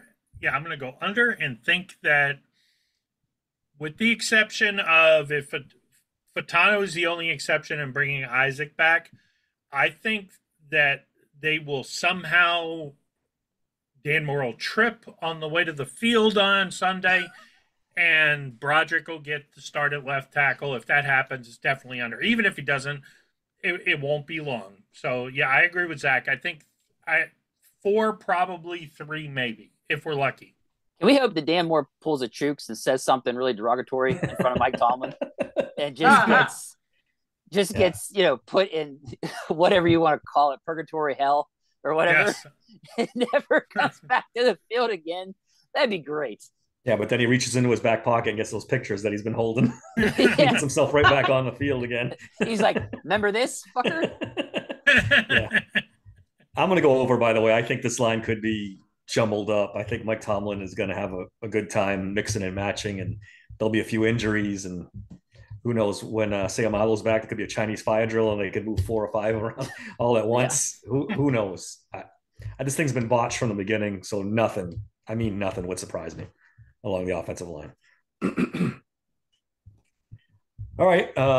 One more day of you out. No, I'm going to get out of here. I got to get ready. All right. Thanks a lot, Dave. Guys, Later, boys. Bye, Dave. We got a few more guys, and I'll get you out of here. I know we're running long. Okay. You're good. We're having fun. All right. Under over 1,000 yards rushing for Najee Harris. He had 1,000 last year. He's had 1,000 3 years running, right? Is he going to get the 4th? Is he going to get injured? Is he going to get Jalen Warren going to take his yards? Bob knows I'm a Najee guy. I wanted him drafted. I was since the beginning, so I understand the bias. I think 1,300 on the nose. I don't share that optimism, but I think we really have to redefine what we think as far as an accomplishment is in rushing. 17 games, that's averaging 58 yards. Do I think Najee will average 58 yards a game? Yeah, probably. So, yeah, he'll get to 1,000, but I'm not that impressed. He gets 1,300, I'll be impressed. But I think we should probably start redefining. If a running back doesn't go for at least 1,200, it's really not that big of a deal. That's a good point with the extra So game now. yeah, I think he goes over 1,000 as well. I think, he's carved out his niche in this offense, and they're both of them together, like we talked about earlier. It's a dynamic combination, and I hope they both stay yeah. healthy. It's And you think probably about it, if Bob's right, and they're within 100 yards of each other, that's what 2,500 yards rushing between the two. Yep. No, If I was right. So combined rushing and passing. I mean, if you personally, I think Najee will get to barely 1,000. Jalen will be in that 700 to 800 range like he was last year, but Jalen will make it up in the passing yards that Najee doesn't get. Oh, see, I have Jalen at 1,050 rushing yards. I have them both eclipsing. I'm very optimistic when it comes to the running backs this year. Yeah, and this Arthur Smith offense, it's possible. Yeah. If that happens, we're definitely going to win a lot of games. Yeah. Yep, Yeah, and that's where it comes to sign the two together and exciting. Yep. So to your point, everyone knows this is coming. So if they actually achieve it, then we're having a good season. Under over 1.5 all pros on this team. The only lock I can think of is TJ Watt. After that, is there anybody else who makes all pro this season to push this over? I might be. I have 5. 5 all pros. I have. Give it to me. If this season goes, George Pickens, TJ Watt, Joey Porter Jr., Keanu Benton, Cameron Johnston. Oh, I didn't even think of Cameron Johnston, which is a good call. Yeah. I think it's too soon for Joey. I think he will have a very good year. He's probably get his first Pro Bowl this year. I said 2, and I could see 3. TJ, I think is almost virtually a lock. Although let's face it, the NFL does not, for whatever reason, the people who hand out the awards don't like him. So maybe TJ should be an All-Pro. I do think Minkah returns to All-Pro because of how good our inside linebackers are, and it lets him play safety again instead of linebacker. So I think that's our for sure too. I think Pickens could be, but it's so hard at receiver. Mm-hmm. But he would have to go 1,500 and 12 touchdowns. I think he's capable of it. I think he will get the targets. I don't know if nationally, even if he put that up, if they're ready to dump like a Tyreek Hill, Justin Jefferson for Pickens. But it's possible. Yeah. I think TJ for sure. I think I had Minkah down for sure. I think he's going to get back to All-Pro. I'm borderline Patrick Queen might get All-Pro at linebacker in this defense. I think he might be able to pull it off. And the other one I was unsure was George Pickens. I think he's going to have a monster season. I mean, I see the media falling all over themselves for George Pickens. So if he puts up 1,300 yards, he could. The wide receiver group is very, very, deep in the AFC. So maybe he doesn't get All-Pro, but he's close. He's close. Yeah. All right, what do I have next? Under over Russell Wilson games played. I put it at 12. Bob, what do you think on this one? I think it's a push. I think it's 12. That's how many games I think he plays. If the Steelers are going to, and I think they will make the playoffs, if they're going to compete for the division, then it's going to be over. But I just have this sneaking suspicion that we're going to go too cute by half with the offensive lines at the beginning of the year, and we're going to get off to a slow start. We have got to be at least 7-2 for Russell Wilson to get 12 games or go above 12 games. If we are 5-4 at the halfway mark, I think by the time we roll into Philly, that Justin Fields is the starter. It might even be sooner than that. Well, I have over. I have I'm kind of. It's a culmination of everything I believe is going to happen to this prediction. So I think it's 15 starts, 1 miss for injury, and 1 game at the end for a postseason clinched. I'm going under, guys. The combination of the offensive line being, I call it the holy trio with this team. The offensive tackles are not blocking well. The wide receivers can't get open, besides George Pickens, and Russell Wilson holds the ball too long. It's just a recipe for disaster. I think he either gets hurt or just gets benched from poor play just because, and not everything to his fault. I mean, I think there's a lot of things working against him in this offense. I just, and in the back of my mind, I'm like, why did Denver hate it? Why did Denver hate him so much? Why 100 did sacks in 2 seasons. Yeah, he holds the ball too long. Yeah. And they had some 55 talented sacks 2 receivers in years Denver. ago. Yeah. Well, I disagree I guess with that that is debatable. strongly. Judy and Corley. Yeah, maybe it wasn't such a great receiving core. Yeah, I always thought it was. I always predicted that he would go to Denver and tank because he went from DK Metcalf and Tyler Lockett to a big, fast, and a small, shifty guy who both fast receivers, good receivers, to Cortland Sutton, tall and slow, Jerry Judy, slow and can't hold on to the ball. I always thought that was a bad. I don't even understand why he picked Denver. I think Seattle picked it for him. They're like, hey, you want to go cook? Go cook with those guys. Well, that's my other point is why did Seattle want to get rid of him so bad on top of it? There's something about Russell Wilson. He's been bad for 5 years. Yeah.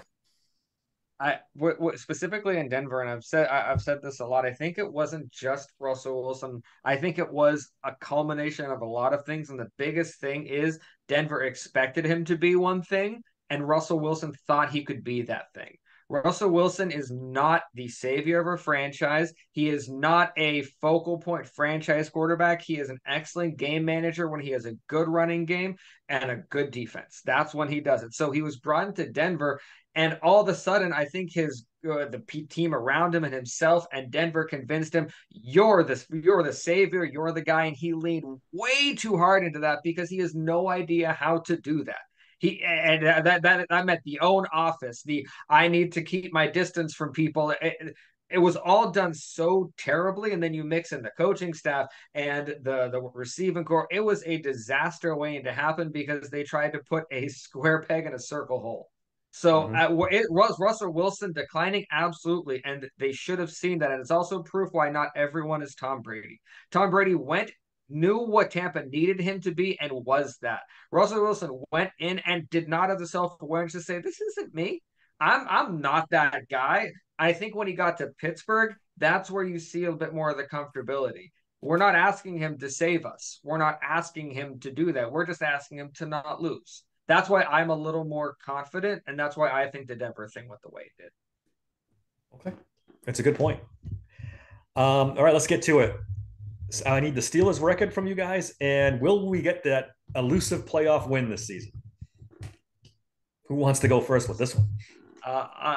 I'll do it. 10-7 right now may change in the future, but 10-7, one playoff win. Ooh. Bob?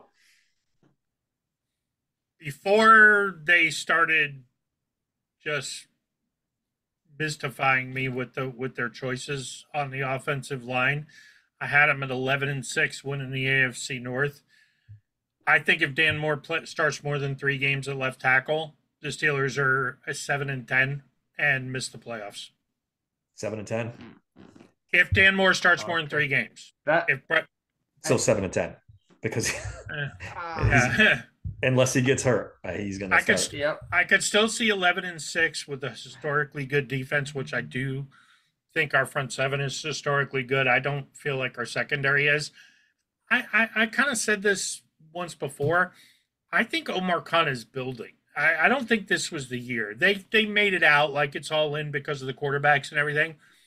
I don't think so. I think he's building something long term with what he knows will be the offensive line, and whatever coach decides he's going to follow their plan at some point. You bring back a guy like, Pickens on a longer term deal. Maybe you sign Pat before the season starts. I think they're building. They built a good front seven. I think they have the pieces for a good offensive line. They're just not using them. So, yeah, I do see. I mean, if they make the right decisions and the defense is great and puts ridiculous pressure on quarterbacks, they could still win the AFC North. But it's really going to depend on what kind of freedom Arthur Smith has. That's a great point on that, because that just So if Omar Khan and Andy White on them are looking at this and it is a building year, regardless of what they're saying on the outside, to me, that might explain a little bit about what we're seeing. It could be Omar Khan saying, see, behind closed doors, just to himself and Andy, I need to see what Tomlin's really made of. And so he's giving Tomlin more freedom than he should have, saying, okay, run this team. See, have your hands in the pies. See what happens. And when it goes really badly, or if it does, then he's going to say, okay, can't work with him. And then it's going to get interesting because I think he needs to let Tomlin sink himself rather than him coming out and saying, hey, Tomlin needs to go. And if he thinks this is a rebuilding years are supposed to be rough anyway. So if it's going to be rough anyway, and you don't see Tomlin as the future of what you were building, really easy way to find out is to do that. All right, let's go fully down this rabbit hole before I give my prediction. If they are planning a rebuild, and I think there is a possibility that that's true. What do you do with TJ Watt after the season? You make sure he is a part of it. You make sure he is involved in any decision he wants to be. If he wants to sit in meetings and he is, not just because of the talent he brings, but because of what he would mean to a coach coming in or what he would mean to the players. That it's more of it's an icon and what he could still do. It also depends on what we see from him this season. He has another 2021 sack season. Then, but it's important for him to be involved to that extent. I genuinely believe that because I would be heartbroken on so many levels if a rebuild went forward and TJ didn't get to start reaping some of the benefits a couple years down the line. And a couple years down the line, he's going to be 32, 33. Well, Cameron Hayward right now is a deal taking him to 38. Yeah. If we keep him all the time, I'm just saying. So if we're talking about that age and TJ is better than Cam, you can rebuild and you can make the point that Khan's been rebuilding since he took the job. I think we're in year 2 of a 3-year rebuild. If you look at the offensive line is they're basically set. If Spencer Anderson, they got one more year of Isaac. They got James Daniels going away next year. Yes, he's played okay, but he's at the end of his contract. There's no way they're re-signing him with McCormick and Daniels sitting there. So the offensive line is kind of done, theoretically. The defensive line is getting close to done. They'll need some guys, but it'll be depth pieces rotating around Benton and hopefully Leal. But if not, that's probably where Weidl goes next year to build. I think the linebackers are young. Queen is only 24. Peyton Wilson's young.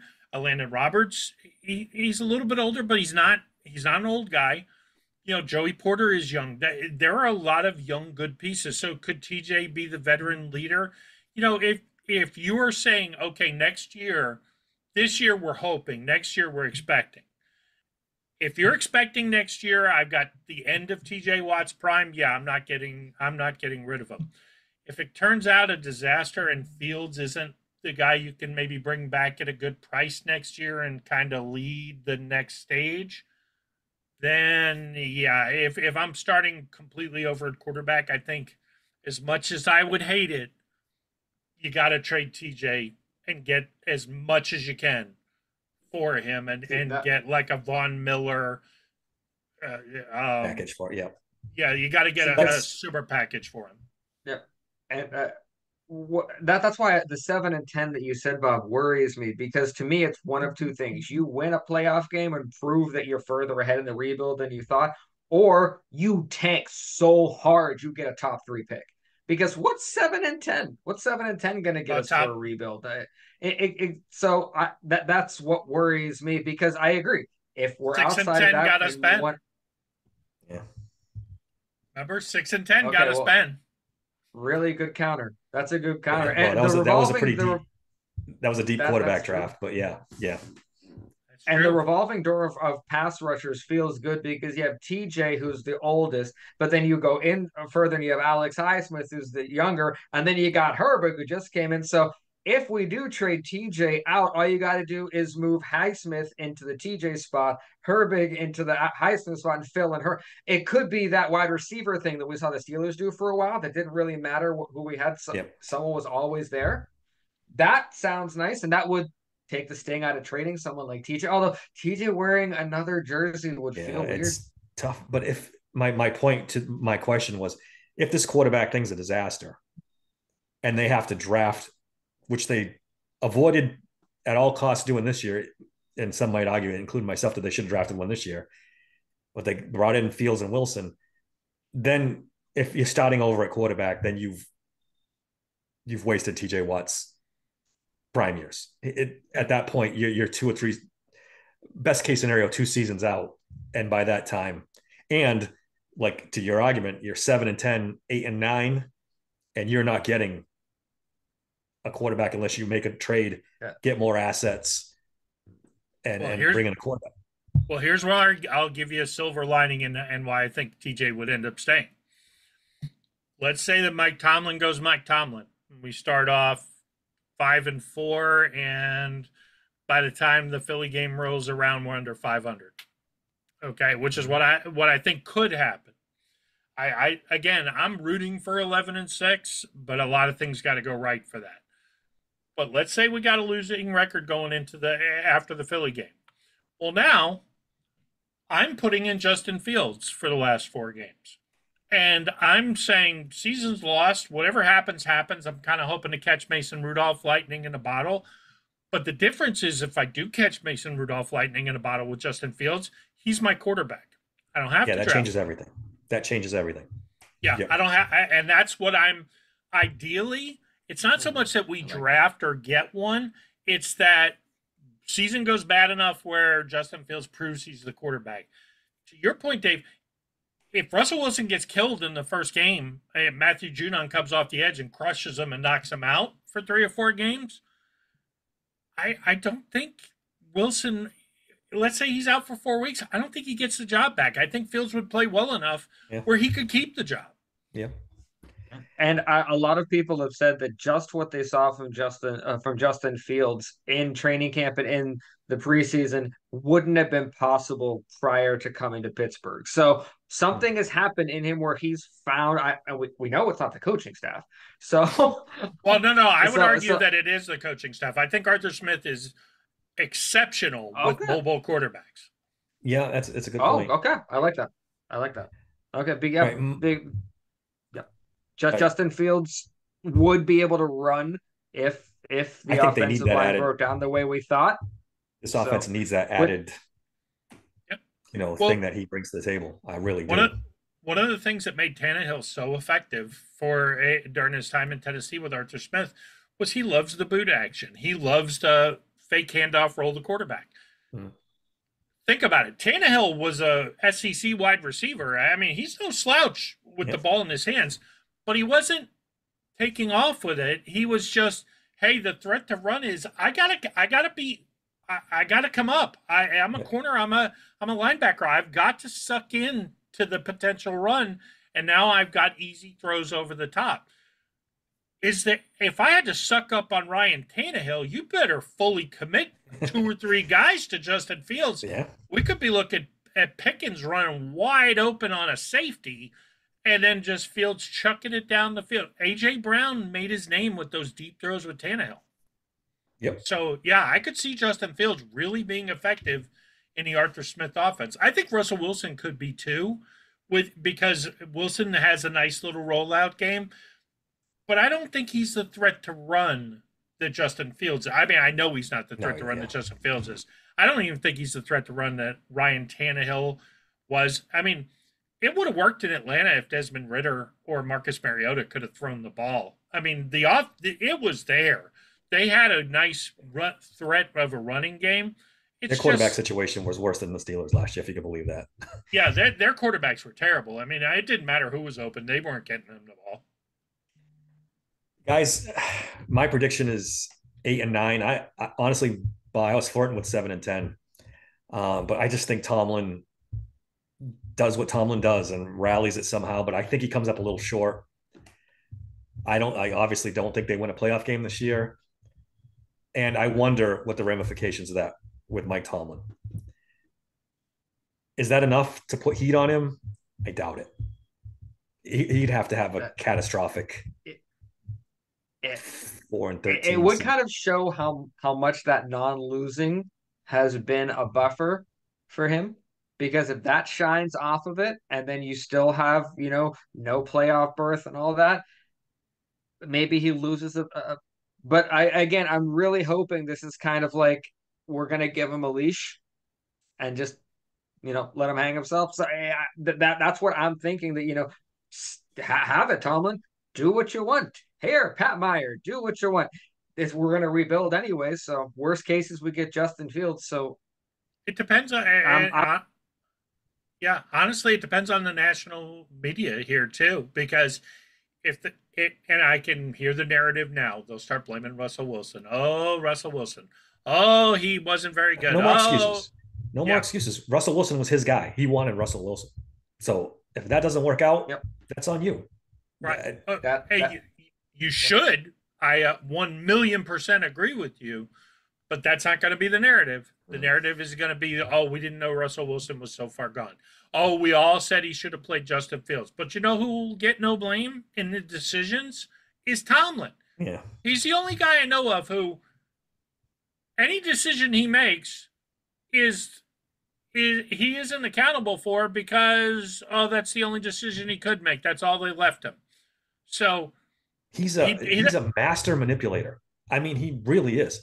Listen to the press conference today. They asked him if he thought his offense was more dynamic this year than last year, and he threw out 4 or 5 Tomlinisms and ducked the question completely. Didn't even answer it.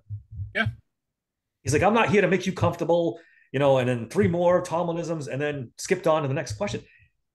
He's got the national media completely conned, and the local media, some of them have seen it so long they get it, but for the most part, he's got them too. You don't get tough questions to Mike Tomlin in these press conferences. No one asked him, why is Beanie Bishop your slot corner? Yeah. Week 1. Why haven't you addressed this position? Why isn't Broderick Jones your left tackle? You traded up for him. No one's asked him. And I'm not saying it's to the point like Colorado where Deion Sanders is having reporters banned from asking questions. But it could be thing that if you ask this, you're not going to get an answer. Or Mike Tomlin walked out of the press conference last year. Yeah, just walked out. So and that showed that if he doesn't want to answer something, Rooney's not going to come and yell at him. Well, there was the ugly rumor roaming around last year that the Steelers protect him in the press conferences, and it's made very clear that if you you might get an uncomfortable question out, but you better not follow it up. So, if that's true and it's a rumor, it's not a fact, it's just a rumor. If that's true, then you wonder, like, think about Bill Belichick. As much as, if you ever watched the Belichick press conference, it was almost comical because he wouldn't answer questions other than, just one word terse. I'd rather have that at this point. I mean, honestly, I'd rather him just say, yeah, okay, that's your question. Yeah, Tomlin's coming off to me lately as a snake oil salesman. He's just, it's all spin and Tomlinisms and, you're right. I'd rather have the Belichick non-answers than what we got today. I thought that was a perfectly legitimate question. Do you think this offense is more explosive or less explosive than last season? Punts on the question. Doesn't even answer it. And no follow-up, to your point. No follow-up, no nothing. Move on. I just don't get it. Yeah, and you would think a guy like Koboli working for McAfee, although I don't think he was at the press conference, but if he was, you'd think a guy like that who's got like uber job security at this point would be like, hey, Tomlin, let me ask you a question, and I'm going to ask you another one. I'd be really interested to see if Tomlin, I don't think he would do this, number one, but if he did, let's say he went on the McAfee show during a week, one of the games, I wonder if Belichick would have the stones to come at him and go, Mike, what are you doing with your offensive line? I mean, he's done it on the McAfee show. I mean, he's come out and said that they have issues on the line they have to fix before anything else, and he said that multiple times. You know, I don't know if he'd actually ask it. That coaching fraternity thing, probably not. But yeah, it would be great. The question is that really does Belichick think at this point he's getting another job? I mean, let's face it, he's older. I think he thinks he will. Yeah, he probably does, but I think the McAfee show is the perfect place for him to just start going, okay, you guys think I'm smart? Let me show you how smart I am, and I'm going to ask these guys the questions that people don't think to ask. Yeah, I mean, give him one more year. I think he's got one foot in that Dallas Cowboys job. Yeah. So if that doesn't work out and he's on McAfee 2 years from now, yeah, he might start just ripping into people just because, you know, at this point. All right, give me your Super Bowl picks and let's get out of here. We've kind of run long. Who do you think's going to the Super Bowl this year? Oh, goodness gracious. I can't. I wish I could discount the Chiefs again, but I can't. So, Chiefs Niners. Yeah, it's a boring pick, but I mean it's what it looks like. So, yeah, I'm going to agree with the Chiefs, mostly because I think they'll end up with home field advantage. I wouldn't be shocked if the Bengals Burrow stays healthy that the Bengals could go back, but there's a lot of problems in Cincinnati. So Chiefs in the AFC. I think the Packers are going to the Super Bowl in the NFC. It's not a bad choice. Not a bad choice. Yeah, I don't think the Eagles will get. I think there's too much dissension there. The Eagles are probably the best team in the NFC as far as talent. Kyle Shanahan will just figure out a way to blow it. You know, I'd love to see the Detroit story, but personally, I'm not a fan of Dan Campbell. I think he gave away the Super Bowl last year. So I'm not all that thrilled about the idea of him being some genius who gets another shot. I kind of think Detroit is not going to be as good as people think they are. See, I think the exact opposite. I think the Lions are going. I think the Lions are going to win it this year. I think I agree with you on Dan Campbell, but I think his coordinators are so good that they succeed despite him more than because of him. I think it's a Lions-Bengals Super Bowl, and I think the Lions take it. I think people are discounting the Bengals and a healthy Joe Burrow. Hopefully, not hopefully, but you know, if Chase signs and everything's all set there, I think that team's going to be. I think their offense will be really, really good. I think their defense is not as good as it was a couple of years ago. It could happen just DC. Because, yeah, Burrow he just has Mahomes' number. So if they end up meeting, I do think Burrow beats him. If Mahomes plays anybody else in the playoffs, I can't see him losing. All right. I think that's going to wrap it up for us. Guys, thanks a lot for joining us. If you guys haven't listened to the Steel City Rings podcast, you got to check it out. Those guys do great work over there. Definitely check it out. Any last words before we get out of here, guys? I appreciate it. I kept you a long time. Nope. I want to say Steelers, I'm hoping for 11-6, but folks, if Justin Fields becomes a quarterback and we go 7-10, it's not the end of the world. Agreed. And just remember, in the NFL, if everything burns down, what grows back is going to be better. So just breathe. Just breathe. Amen, Zach. Amen. All right, guys. Thanks for listening to Steel Sanctuary podcast, and we talk to you next time.